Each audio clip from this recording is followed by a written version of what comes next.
ನಮಸ್ತೆ ಕರ್ನಾಡಿನ ಜನತೆಗೆ, ಅಮೋಘ್ ವರ್ಲ್ಡ್ಗೆ ತಮ್ಮೆಲ್ಲರಿಗೂ ಆತ್ಮೀಯವಾದಂಥ ಸ್ವಾಗತ ಸುಸ್ವಾಗತ. RCBಯ ಸ್ಟಾರ್ ಪ್ಲೇಯರ್ ದಿನೇಶ್ ಕಾರ್ತಿಕ್ ಇದು ಅವರ ಕೊನೆಯ ಸೀಸನ್ ಎಂದು ಈಗಾಗಲೇ ಸೂಚಿಸಿದ್ದಾರೆ. ರಾಜಸ್ಥಾನದ ವಿರುದ್ಧದ ಪಂದ್ಯದ ನಂತರ ಅವರ ತಂಡದ ಆಟಗಾರರು ಅವರಿಗೆ ಗೌರವವನ್ನು ಸೂಚಿಸಿದರು.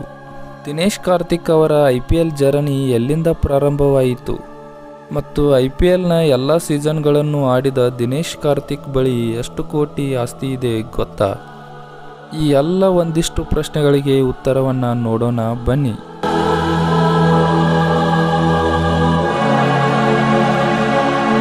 ಸ್ನೇಹಿತರೆ, IPLನಲ್ಲಿ ದಿನೇಶ್ ಕಾರ್ತಿಕ್ ಅವರ ಜರ್ನಿಯು ಡೆಲ್ಲಿ ಡೇರ್ ಡೆವಿಲ್ಸ್ನೊಂದಿಗೆ ಪಾದಾರ್ಪಣೆ ಮಾಡಿದರು. ಅದು ಈಗ ದೆಹಲಿ ಕ್ಯಾಪಿಟಲ್ಸ್ ಆಗಿದೆ. 2008ರಿಂದ ಪ್ರತಿ ವರ್ಷ IPLನಲ್ಲಿ ಭಾಗವಹಿಸಿದ 7 ಆಯ್ದ ಆಟಗಾರರಲ್ಲಿ ದಿನೇಶ್ ಕಾರ್ತಿಕ್ ಕೂಡ ಸೇರಿದ್ದಾರೆ. IPLನಲ್ಲಿ ದಿನೇಶ್ ಕಾರ್ತಿಕ್ ಅವರ ಸಂಭಾವನೆ ಬಗ್ಗೆ ಮಾತನಾಡುತ್ತಾ, RCB ತಂಡವು 2023ರಲ್ಲಿ 5.5 ಕೋಟಿ ರುಗೆ ಅವರನ್ನು ಉಳಿಸಿಕೊಂಡಿತ್ತು. 2022ರಲ್ಲಿ RCB ಅವರನ್ನು 5.5 ಕೋಟಿ ರೂಪಾಯಿಗೆ ಖರೀದಿಸಿತ್ತು. 2021ರಲ್ಲಿ KKR ಅವರನ್ನು 7.4 ಕೋಟಿ ರುಗೆ ಉಳಿಸಿಕೊಂಡಿತ್ತು. DK 2018ರಿಂದ KKR ತಂಡದಿಂದ 7.4 ಕೋಟಿ ರೂಪಾಯಿ ಶುಲ್ಕವನ್ನು ಪಡೆಯುತ್ತಿದ್ದರು. 2016 ಮತ್ತು 2017ರಲ್ಲಿ ಗುಜರಾತ್ ಟೈಟನ್ಸ್ ತಂಡದಲ್ಲಿದ್ದ ಅವರು ಪ್ರತಿ ಬಾರಿ 2.3 ಕೋಟಿ ರು ಪಡೆಯುತ್ತಿದ್ದರು. ದಿನೇಶ್ ಕಾರ್ತಿಕ್ ಅವರನ್ನು BCCI ಗ್ರೇಡ್ C ಆಟಗಾರರ ಪಟ್ಟಿಯಲ್ಲಿ ಸೇರಿಸಲಾಗಿದೆ. ಇದರಿಂದ ಅವರು ಪ್ರತಿ ವರ್ಷ 1 ಕೋಟಿ ರೂಪಾಯಿ ಸಂಬಳ ಪಡೆಯುತ್ತಾರೆ. ದಿನೇಶ್ ಕಾರ್ತಿಕ್ ಅವರು ಟೆಸ್ಟ್ ಪಂದ್ಯಕ್ಕೆ 15 ಲಕ್ಷ, ಏಕದಿನ ಪಂದ್ಯಕ್ಕೆ 6 ಲಕ್ಷ ಮತ್ತು T20 ಪಂದ್ಯಕ್ಕೆ 3 ಲಕ್ಷ ಸಂಭಾವನೆಯನ್ನು ಕೂಡ ಪಡೆಯುತ್ತಾರೆ. ಸ್ನೇಹಿತರೆ, ಇದಷ್ಟೇ ಅಲ್ಲದೆ ದಿನೇಶ್ ಕಾರ್ತಿಕ್ ಕೂಡ ಸೋಷಿಯಲ್ ಮೀಡಿಯಾದಿಂದ ಉತ್ತಮ ಆದಾಯವನ್ನು ಗಳಿಸುತ್ತಿದ್ದಾರೆ.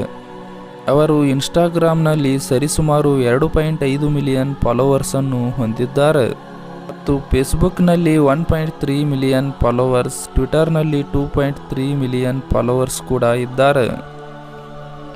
ದಿನೇಶ್ ಕಾರ್ತಿಕ್ ಬಳಿ ಹಲವಾರು ಐಷಾರಾಮಿ ಕಾರುಗಳು ಕೂಡ ಇವೆ.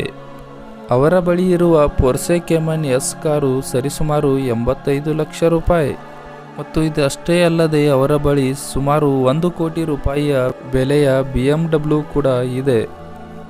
DK ಅವರು ರೇಂಜ್ ರೋವರ್ ಕೂಡ ಹೊಂದಿದ್ದಾರೆ. ದಿನೇಶ್ ಕಾರ್ತಿಕ್ ಅವರ ಒಟ್ಟು ನಿವ್ವಳ ಮೌಲ್ಯದ ಬಗ್ಗೆ ಮಾತನಾಡುವುದಾದರೆ 2024ರಲ್ಲಿ ಅವರ ಒಟ್ಟು ಸಂಪತ್ತು 96 ಕೋಟಿ ರು ಆಗಿದೆ.